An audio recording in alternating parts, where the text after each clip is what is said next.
तो फिल्म की शुरुआत ही एक शार्प शूटर ड्रासा से होती है, जो स्नाइपर ये काफी टाइम से अपने शिकार के इंतजार में थी और जैसे ही उसका टारगेट सामने आया वो एक ही गोली से उसे मार गिराती है और बाद में जिस बुलेट से उसने अपने टारगेट को मारा था उसी बुलेट का शेल अपने पास संभाल लेते हैं और यहीं से सीन शिफ्ट हो जाते हैं लिवाई की तरफ। पता चला है कि वो भी एक शार्प शूटर है और आर्मी का सोल्जर भी रह चुका है। इस टाइम उसे एक फैसिलिटी में मिस बार्थो बुलाती हैं, जो किसी सीक्रेट मिशन के लिए काम करती है। लिवाई के सामने लिवाई की रिपोर्ट चेक करते हुए वो लिवाई से काफी इम्प्रेस नजर आ रही थी, क्योंकि लिवाई ने 200 से भी ज्यादा किल अपनी एक ही शूट से पॉसिबल बनाए थे। यानी उसने 200 से ज्यादा मर्डर किए थे अपनी स्नाइपर की हेल्प से। उसका निशाना बहुत अच्छा था।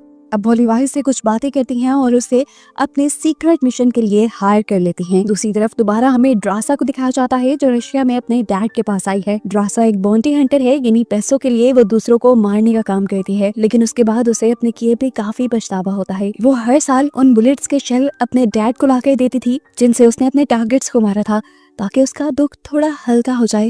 पर अब उसके डैड इन सब चीजों से थक गए थे, वो अपनी लाइफ से थक गए थे जिसमें कोई भी नहीं था। वो अपनी बेटी ड्रासा से कहते हैं, मैंने फैसला कर लिया है, अगर अगले साल 14 फेब तक मेरी मौत ना आई तो मैं खुद ही 14 फेब को अपनी जान ले लूंगा।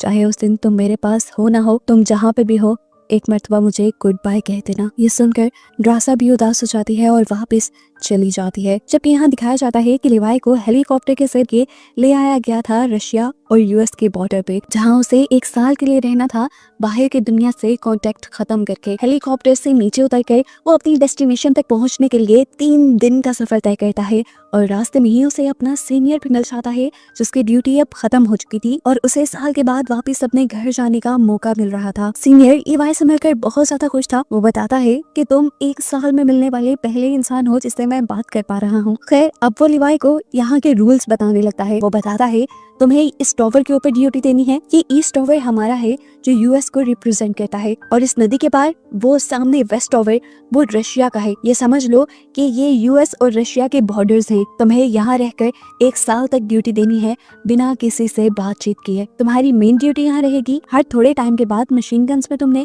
बुलेट डालनी है। अगर कोई ट्रैकिंग डिवाइस खराब हो जाए तो तुम्हें उसे ठीक करना है, और अगर नीचे से किसी तरह की सायरन की आवाज आई तो तुम यहाँ से बहुत तेज भाग जाना, इतना तेज कि 4 किलोमीटर का रास्ता एक सांस में ही पार कर देना। हैरान होकर लिवाई पूछता है, आखिर ये सब क्यों कह रहे हो? तो वो सीनियर बताता है, मुझे मेरे सीनियर ने ये इंस्ट्रक्शन दी थी, उसको उसके सीनियर ने ये इंस्ट्रक्शन दी थी, और यही इंस्ट्रक्शंस मैं तुम्हें दे रहा हूँ। इससे ज्यादा हमें भी कुछ नहीं पता। अब लिवाई उससे एक और सवाल करता है कि आखिर यहाँ पर इतनी हाई सिक्योरिटी क्यों रखी जाती है? ये सुनकर वो सीनियर उठता है और एक बॉम्ब उठाकर नीचे फेंक देता है। बॉम्ब के नीचे फटते ही बहुत ही अजीबोगरीब आवाजें सुनाई देती हैं, जैसे वो कोई खतरनाक क्रिएचर्स हो। सीनियर बताता है, ईस्ट और वेस्ट टॉवर के दरमियान में ये जो जगह है, इसका नाम है द गॉर्ज। यहाँ पर कोई भी नहीं जाता और मानो जैसे इसके अंदर कोई खतरनाक क्रिएचर्स रहती हों, जिनको ऊपरी दुनिया तक आने से रोकना ही हमारा काम है। अगर ये क्रिएचर्स ऊपर आए तो तुम्हें इन्हें मशीन गन से मार देना है। ईस्ट और वेस्ट टॉवर का बस यही काम है। सारी बातें बताने के बाद ये सीनियर यहाँ से चला जाता है। दिखाया गया कि उसे लेने के लिए एक हेलीकॉप्टर आया था, जिसने सीनियर से उसकी कुछ इंफॉर्मेशन ली, यहाँ पर काम करने के बारे में पूछा और फिर उसे लेकर यहाँ से चला गया। लेकिन ज्यादा दूर नहीं, थोड़ी ही आगे लिवाई की नजरों से दूर जाने पर उन्होंने इस सीनियर की रस्सी काट दी और वो दी गॉर्ज में जाकर गिर गया, जिसका साफ मतलब था कि यहाँ पर जो भी कोई ड्यूटी करता था वो वापस अपने घर नहीं जाता था, और इस चीज के बारे में इन लोगों को बताया भी नहीं जाता था। यानी अब लिवाई भी यहाँ से बचकर नहीं जा पाएगा और उस मासूम को इस बारे में कुछ पता भी नहीं है।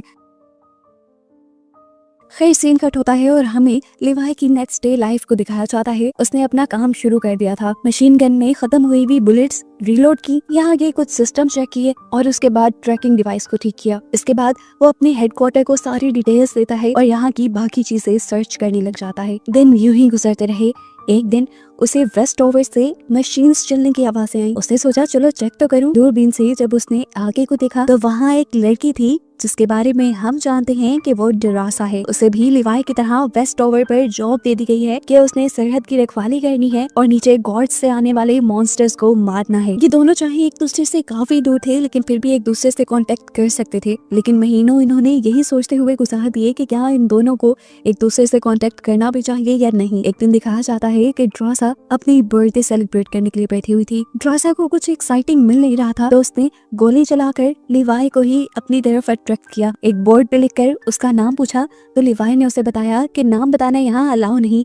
ड्रासा को थोड़ा अजीब लगता है और वो बोर्ड पर लिखकर लिवाई से कहती है, आज मेरा बर्थडे है और मैं जो चाहूँ वो करूंगी। मैं अभी डांस करने लगी हूँ, तुम बस मुझे देखो और बताओ तुम्हारा फेवरेट मूव क्या है। लिवाई बेचारे को तो डांस नहीं आता था, उसने ये बात बता दी। तो ड्रासा ने पूछा फिर आता क्या है। लिवाई ने बताया मुझे बस शूटिंग आती है। ड्रासा ने वही टेस्ट करने का डिसाइड किया और अपने रूम में जाकर एक बोतल रख दी, जिसे लिवाई ने भी एक ही शूट में फोड़ दिया और बताया कि वो सच में एक बहुत अच्छा स्नाइपर था। ड्रासा को भी शौक चढ़ता है अपनी स्किल्स दिखाने का। वो भी लिवाई के रूम में रखी हुई एक बोतल तोड़ देती है और फिर लिवाई का रिएक्शन देखने के लिए जैसे ही वो लिवाई के टॉवर पे देखती है तो एकदम से उसके होश उड़ जाते हैं, क्योंकि वहाँ पर अजीब सी क्रिएचर्स ऊपर चढ़ रही थी लिवाई के टॉवर पर। उसने एक सेकंड नहीं लगाया और धड़ाधड़ शूट करते हुए उन क्रिएचर्स को मारना शुरू कर दिया। लिवाई को भी समझ नहीं आई कि ड्रासा क्या कर रही है। उसने जब नीचे से क्रिएचर्स को ऊपर आते देखा तो फौरन उसने भी अपनी पोजीशन ले ली और धड़ाधड़ गोलियां चलाते हुए ऊपर आने वाली सभी क्रिएचर्स को मार डाला, जिसमें उसका ड्रासा ने भी काफी साथ दिया था। ड्रासा जो लिवाई के टॉवर पे ध्यान दिए हुए थी, उसने अपने टॉवर पर तो देखा नहीं, उसके भी टॉवर पे बिल्कुल उसके करीब एक मॉन्स्टर आ गया। इससे पहले कि वो ड्रासा के ऊपर हमला कर देता, पीछे से ठीक वक्त पर लिवाई उसे शूट करके मार डालता है। मिशन खत्म करते करते सुबह हो जाती है और ड्रासा लिवाई को बताती है कि ये मेरा जिंदगी का बेस्ट बर्थडे था। लिवाई हंसता है और ये दोनों अपने काम पे लग जाते हैं। अब जितनी मशीन गन्स की गोलियां इन्होंने इस्तेमाल कर ली थी, ये लोग उसे दोबारा फिल करने लग जाते हैं। दिन गुजरते रहते हैं और दिखाया जाता है काफी वक्त गुजर गया है। इस दौरान ड्रासा और लिवाई के दरमियान की दोस्ती काफी बढ़ चुकी थी। ये लोग दूर तो थे लेकिन काफी टाइम एक दूसरे के साथ गुजारते थे। दूरबीन के जरिए एक दूसरे के साथ चेस खेलते थे, ड्रम्स बजाकर एक दूसरे को एंटरटेन करते थे और एक दूसरे से बातें भी करते थे। देखते ही देखते 14 फरवरी का दिन भी आ जाता है, जब ड्रासा के डैड ने खुदकुशी करने का डिसाइड किया था। ये दिन ड्रासा के लिए बहुत मुश्किल था और उसने मैसेज लिखकर लिवाई को बताया भी कि ये दिन मेरे लिए बहुत मुश्किल है, आई विश कोई इस दिन मेरे पास होता। फिर क्या था, लिवाई अपनी तैयारी शुरू कर देता है। अपने पास मौजूद चीजों से एक गैजेट बनाता है और तार के जरिए वेस्ट टॉवर पे जाने का डिसाइड करता है। एक छोटे से रॉकेट के जरिए अपनी रस्सी वो वेस्ट टॉवर तक फेंक देता है, जिसे पकड़कर ड्रासा अच्छी तरह बांध देती है। और आने से पहले लिवाई उसे लिख के बताता है, कैसा हो अगर आज हम दोनों डिनर साथ करें। जो सुनकर ड्रासा काफी खुश हो गई और अब लिवाई ने तार के जरिए अपना सफर शुरू कर दिया। आधे रास्ते तक तो वो ग्रेविटी की वजह से चला गया, लेकिन आगे का सफर उसे लटक लटक कर मुश्किल से तय करना पड़ा। लेकिन फाइनली वो अब ड्रासा के पास था। दूसरी तरफ ड्रासा उसको वेलकम करने के लिए फ्लोर्स लिए खड़ी थी, लेकिन इस टाइम लिवाई की हालत काफी खराब थी। 2 घंटे की वो मेहनत करके आया था, उसे फ्रेश होने की जरूरत थी। फ्रेश होने के बाद दिखाया जाता है कि ये दोनों डिनर के लिए बैठ जाते हैं। डिनर करते हुए ड्रासा आखिर बता ही देती है कि आज का दिन उसके लिए क्यों इतना मुश्किल था। वो बताती है कि उसके डैड आज के दिन सुसाइड कर चुके होंगे, इसीलिए वो बहुत दुखी थी।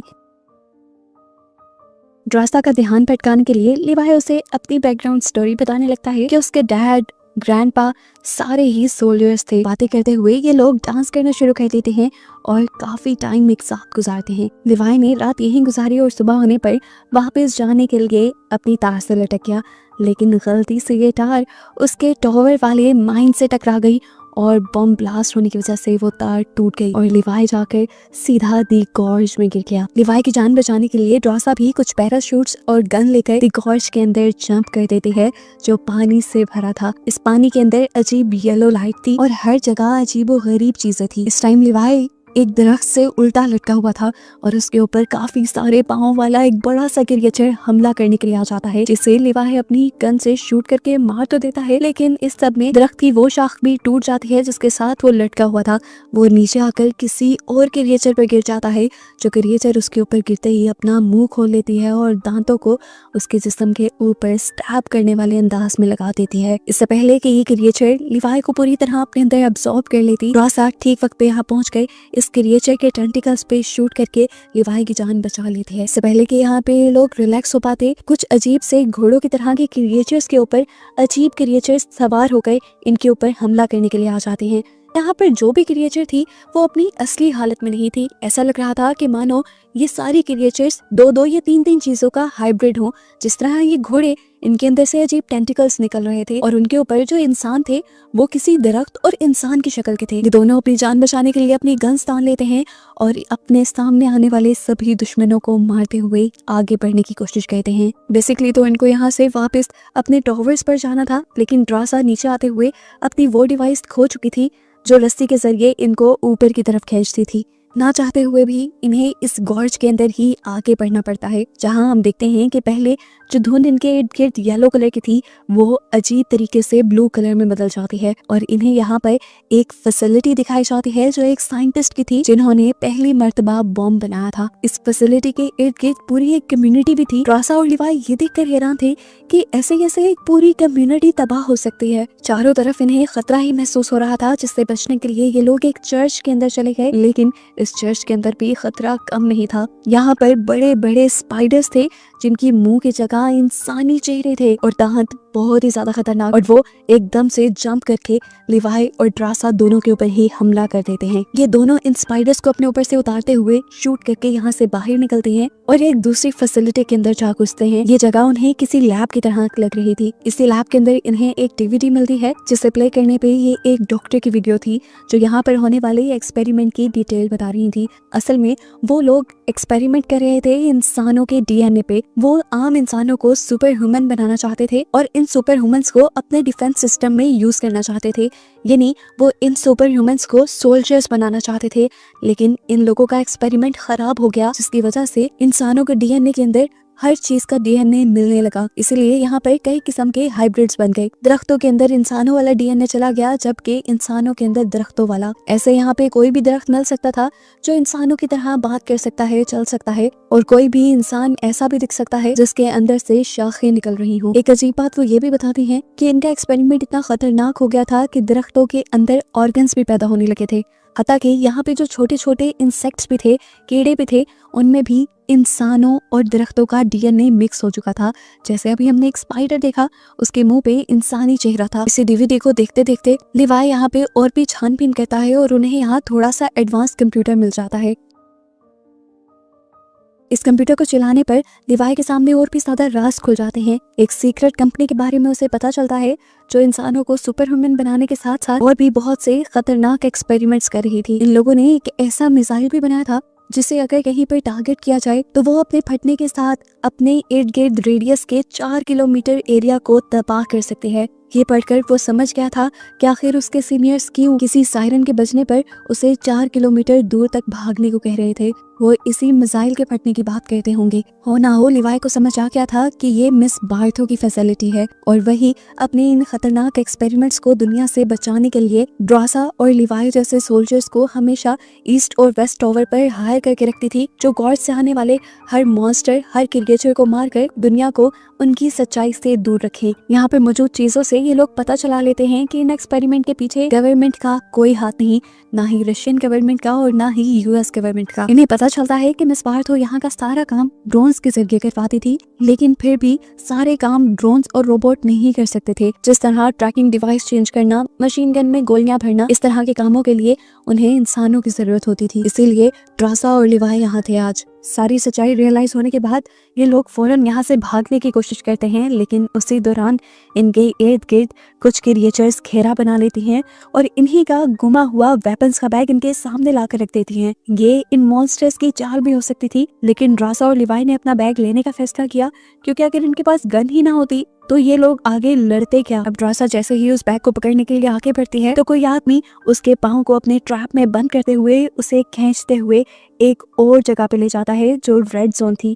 यहाँ पर हर जगह रेड कलर की धुंध फैली हुई थी और इससे अंदाजा लगा सकते हैं कि ये जगह पहले से ज्यादा खतरनाक है। लिवाई भी ड्रासा की मदद करने के लिए बढ़ा तो था, लेकिन उसे समझ नहीं आ रही थी कि ड्रासा मिलेगी कहाँ पर। यहाँ हम देखते हैं कि ड्रासा को इस दरख्त जैसी दिखने वाली क्रिएचर ने उल्टा लटका दिया था। ये एक साइंटिस्ट था जो पहले यही इसी फैसिलिटी में काम करता था और इसका नाम था बी शॉ ड्रासा को जख्मी करके उसका डीएनए चेक करता है और उसे पता चलता है कि ये लोग अभी नए नए ही इधर गिरे हैं, क्योंकि 5 दिन तक यहाँ रहने वाला इंसान ऐसे ही अजीबोगरीब हाइब्रिड क्रिएचर में बदल जाया करता था। अब ड्रासा तो इस क्रिएचर को अपने लिए खतरा समझ रही थी, इसलिए उसने अपने आप को छुड़वा कर यहाँ इस क्रिएचर के साथ लड़ाई शुरू कर दी। लड़ते हुए ड्रासा के हाथ यहाँ एक नुकीली चीज पे लग जाती है, जिससे बार बार वो इस इंसान नुमा दरख्त के ऊपर हमला तो करती है, लेकिन इन्हें मारना तो जैसे इम्पॉसिबल था। वो बताता है कि मैं इंसानों की तरह ऑक्सीजन से भी सांस ले सकता हूँ और एक दरख्त की तरह कार्बन डाइऑक्साइड भी ले सकता हूँ। इससे पहले कि अब वो ड्रासा के ऊपर हमला करके उसे खत्म कर देता, पीछे से लिवाई एंट्री करता है, दूर से ही उसके ऊपर शूट करता है और उसके बाद आग लाकर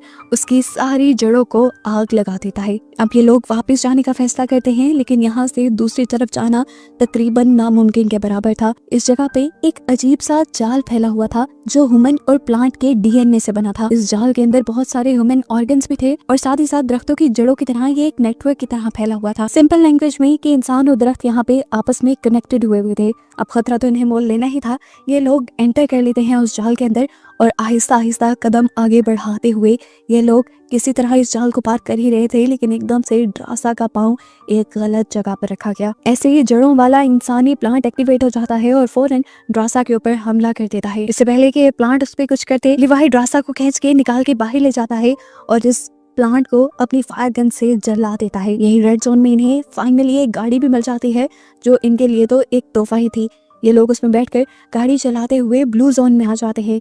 इसी कार के जरिए इन्होंने बहुत ही जल्दी ब्लू जोन को भी पार करके ये लोग येलो जोन में आ गए थे, जहां वो दरख्त की तरह दिखने वाले इंसान दोबारा इनके ऊपर हमला कर देते हैं। इससे लिवाई निपटता है, जबकि ड्रासा को वो रस्सी मिल जाती है जिसकी मदद से ये लोग ऊपर जा सकते थे, लेकिन इसके नीचे वाला गैजेट, इसीलिए ड्रासा इस रस्सी के साथ जीप को बांध देती है ताकि जीप की मदद से ये लोग ऊपर जा पाए। अब जैसे जैसे ये लोग ऊपर चढ़ रहे थे, गॉर्ज की क्रिएचर लगातार इनके पीछे पड़े हुए थे। वो इनको मारने की कोशिश कर रहे थे। ड्रासा और लिवाई दोनों इनसे लड़ते हैं, हारते नहीं।